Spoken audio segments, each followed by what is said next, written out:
Welcome everybody. I'm here with author Jim Di Bartolo to discuss his upcoming visit for our discussion in free martial arts class on Wednesday, January 26th at the library or on Zoom.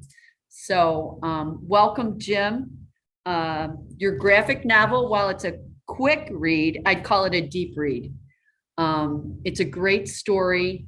It's got, I didn't know so much about Bruce Lee, but why don't you fill us in and tell us about your inspiration for writing this story? Oh, sure. Well, thank you first off for having me. Your event sounds amazing. I wish times were different and I were there in person.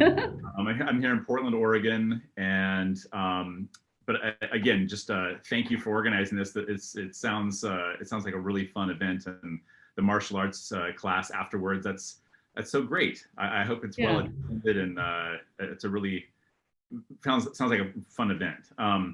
As far as myself with this book and whatnot, I've been a fan of Bruce Lee and his movies since I was a kid, probably 10 or 12 or so, and I would watch his movies with my dad, who grew up and through his life watching westerns and whatnot, and and he loved like action movies, so it was a little bit of a bonding experience for me and my father. And then he was a big inspiration, Bruce Lee was, for me getting into martial arts as a teenager myself. And then as an artist, who's cooler and more magnetic and just action anatomical study than Bruce Lee? I mean, he's such a cool guy, and good anatomical study, like he's so, muscular and fit and action poses and whatnot. So I grew him a lot, as a kid, and it was a joy to draw him for the book itself. Then as far as the book itself goes, a few years ago, I started reading more about him and his upbringing and his younger years, and also like the more known stuff of his adulthood, but also like kind of trying to find out more about him as a person. Like he overcame so much. And he had a lot of struggles. I thought that was another reason when we looked at the book, Jim, that I thought this is so real. This is what this is a timeless theme that kids have to overcome bullies. They have to overcome anger. They have to overcome discrimination.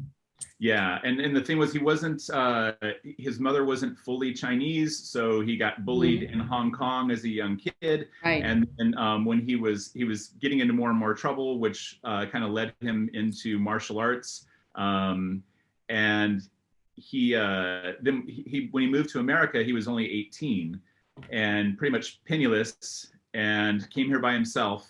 And just the fact that he experienced all those things, had to overcome so much and become who he was. I just, like you say, it's like a timeless sort of relevant to so many people of all different races, all over the world. And I realized that if I, as a longtime fan, didn't know a lot of these things, that probably there were other longtime fans of his that didn't know either. And then like the idea of current generation and future generations not really knowing about him now, or maybe not knowing much.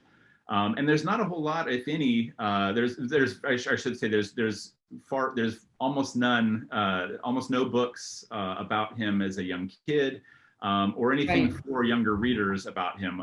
There's like the definitive biography of him that came out a few years ago by Matthew Polly, but that's not aimed at children. Anyhow, just the idea of his inspiring story, overcoming all those things. The idea of it not being available or to kids nowadays really led me on the path to creating the book as a writer and an artist. Yeah. I loved the story. I loved your drawings. It was just really inspirational, and I'm hoping that everyone who zooms in will love it as much. And even if they don't read the book, I would like them to join the discussion. Hey, out there, join the discussion. Absolutely. Because I'll have books available to check out after the meeting. Fantastic.